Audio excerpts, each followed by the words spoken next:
اس video میں جس drug کا میں ریویو کرنے والا ہوں اس کا نام ہے سلفازین۔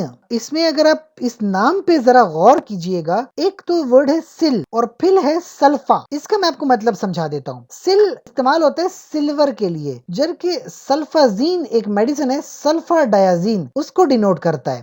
یہ کریم ہوتی ہے، اس کریم کو ہم اپنے جلد کے اوپر استعمال کرتے ہیں، کہیں پہ کوئی کٹ لگ جائے یا کہیں پہ زخم بن جائے۔ یہ ایک بہت امپورٹنٹ چیز، اگر کسی کی جلد جل گئی ہے تو اس جلی ہوئی جلد کے اوپر یہ کریم لگائی جاتی ہے۔ دیکھیں اس کریم کا کام ہے اینٹی بایوٹک کا۔ سلور خود ایک بیکٹیریا کے لیے زہر کا کام کرتا ہے اور سلفر ڈایازین ایک اینٹی بایوٹک ہے جو بیکٹیریا کو مارتا ہے۔ دیکھیں کبھی کبھی کیا ہو جاتا ہے، ہماری زندگی میں کچھ ایسے ناخوشگوار واقعات ہو سکتے ہیں، جیسے کہیں پہ آگ لگ گئی، آگ میں کسی کا جسم جل گیا۔ اب جلی ہوئی سکن کے اوپر کبھی کبھی بیکٹیریا انفیکشن پھیلا دیتا ہے، یعنی جلی ہوئی جلد ایک بہت ناخوشگوار بات ہے، لیکن اس کے اوپر اگر بیکٹیریا انفیکشن پھیلا دے، اس سے زیادہ دکھ کی بات اور کیا ہو سکتی ہے۔ آپ کو کسی بھی قیمت کے اوپر اس بیکٹیریا کو روکنا ہے کہ وہ جلی ہوئی جلد کے اوپر انفیکشن نہ پھیلائے۔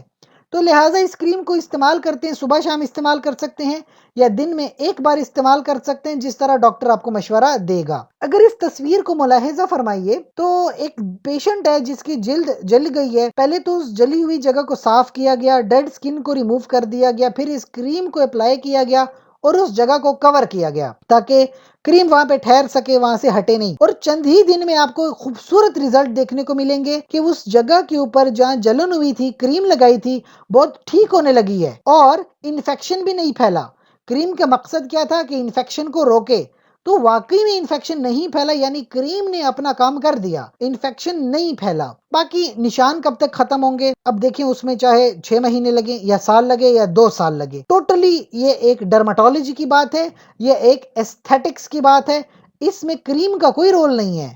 کریم کا جو مقصد تھا کہ انفیکشن سے آپ کو بچایا جائے وہ پورا ہو گیا۔ چند ایک باتیں میں آپ کو بتانا چاہوں گا، اگر کسی کو الرجی ہے سلفر سے تو وہ اس کریم کا استعمال نہیں کرے گا۔ اگر کسی کو الرجی ہے کسی اور طرح کی، جیسے ہائپر سینسٹیوٹی، کریم کا استعمال نہیں کرے گا۔ پریگننسی میں کبھی بھی کوئی میڈیسن ہو، آپ نے اپنے گائنیکولوجسٹ سے مشورہ کرنا ہے اور اس کے مشورے کے مطابق میڈیسنز کا استعمال کرنا ہے۔ باقی جو لوگ میڈیسن کا استعمال کر رہے ہیں وہ کہتے ہیں کہ ان کو درد محسوس ہو رہا ہے، جلن ہو رہی ہے، خارش بہت زیادہ ہوتی ہے، کہیں کہیں ریش پڑ جاتی ہے، سکن ٹوٹ جاتی ہے، ایسے تھوڑے بہت مسئلے مسائل رپورٹ ہوتے ہیں۔ لازمی تو نہیں ہے کہ ہر کسی میں سارے کے سارے مسئلے ہوں۔ بہرحال آپ کے ذہن میں کوئی سوال ہے تو ضرور کمنٹ سیکشن میں پوچھئے۔ جاتے جاتے چینل کو لائک کریں، کمنٹ کریں، شیئر کریں، سبسکرائب کریں۔ شکریہ۔